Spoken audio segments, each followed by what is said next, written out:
And we want to make sure that we have our sponge and our solution here so that we don't have to use it.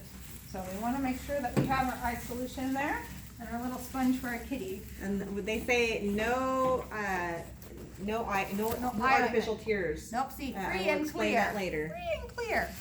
We want that. And so what I want to do is I want to try to avoid a lot of the scruffing situation, but I need to control the head. So what I will do is I kind of sit him down and I keep his head, because as soon as I start spraying, he's gonna say, hey, what's he doing? And put his head right into that. I start a little bit on the butt area to kind of let him know it's coming.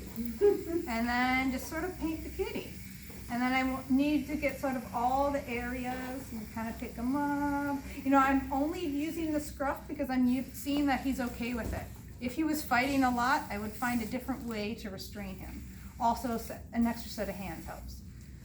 And you kind of just do a little bit of everywheres.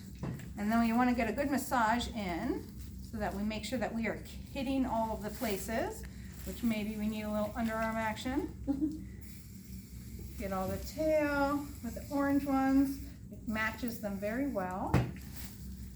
Making sure we got all Just like that, look how fast. Look how fast. And then we do have our little spongy here. So now that our sponge is really saturated, we want to be able to tip the head up, because as this beads down, I want it to bead down there and not into the eyes. I have a lot of solution right now in the sponge, so I want to start on the head here. If I started near the ears, it would drip down into his ears. He would shake his head, and that's how I get it in my eyes.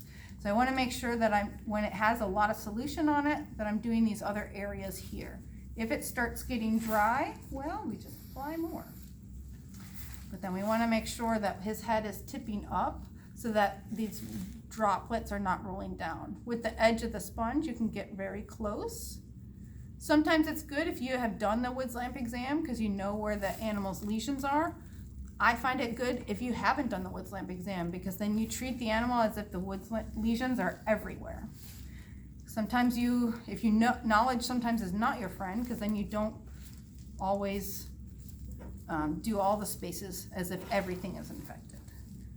Sticking out your tongue. As you can see, the cat is totally fine about it. I mean, not that thrilled, but totally fine. Go back, do one more little look, make sure everything is getting good. He has his towel. What's in here?